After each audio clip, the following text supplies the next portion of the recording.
sisiw. Malulusog at maayos, tiyak na walang sablay na buhay. Alaga sa pagkain, sa tubig at sa init, kapag pinili mo sigurado happy ang Hindi lahat ang sisiw nila.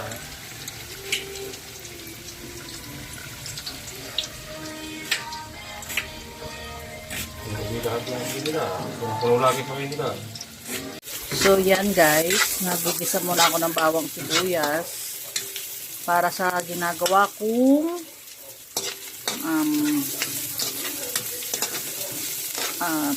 takwa. Yan. Tokwa na may pechay. Kami muna ay magpupurga ng gulay. Kailangan may gulay sa katawan. Lalagay tayo ng 2 kutsarang patis, bechin, para sa pang balanse ng timpla. Pagpasensya nyo ng aking likod kasi nandito po ako sa aming kitchen.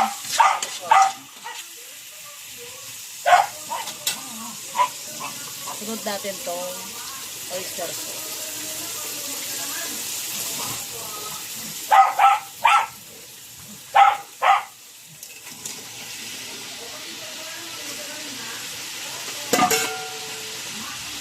Nakakatanggal kasi ng stress to yung pagbablog-vlog ko.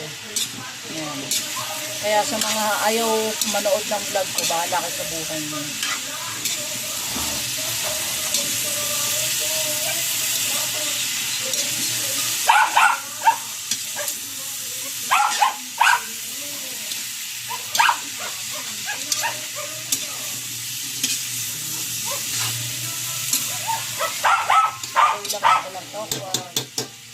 Maglagay lang tayo ng konting tubig.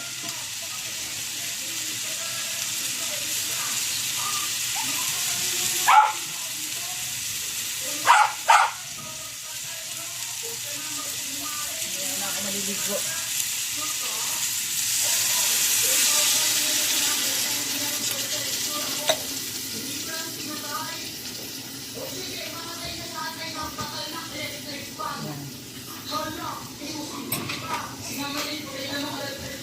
Hindi na ako naglalagay ng baboy dito kasi gusto ko pure tokwa dahil nga mataas ang uric acid ko. Kailangan ko magulay at tokwa lang talaga.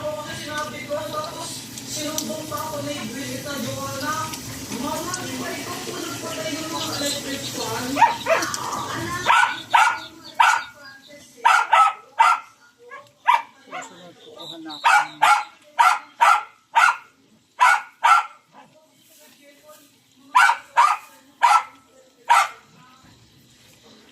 maingay ang aming aso.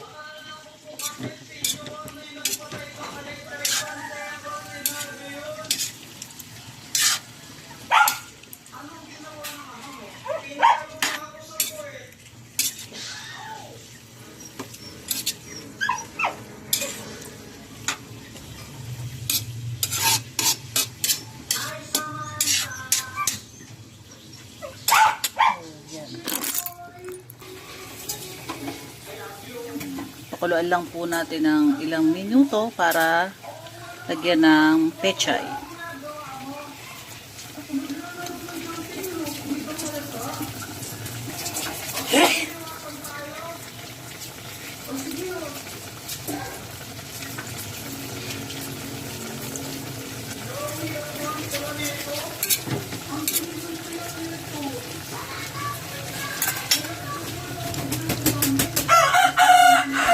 So, isunod natin ang ating pechay. Ang hirap mag-video tapos nagluluto ka pa.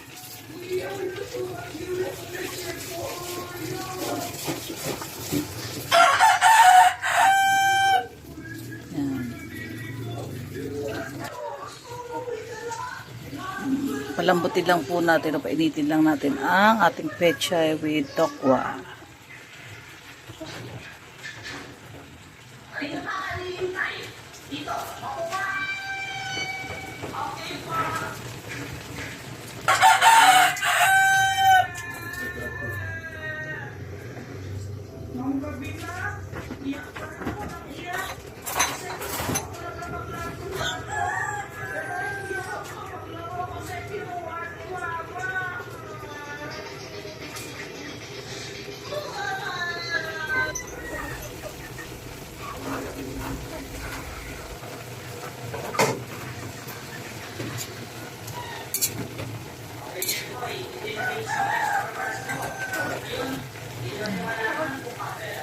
Okay na to. Tara, kain na.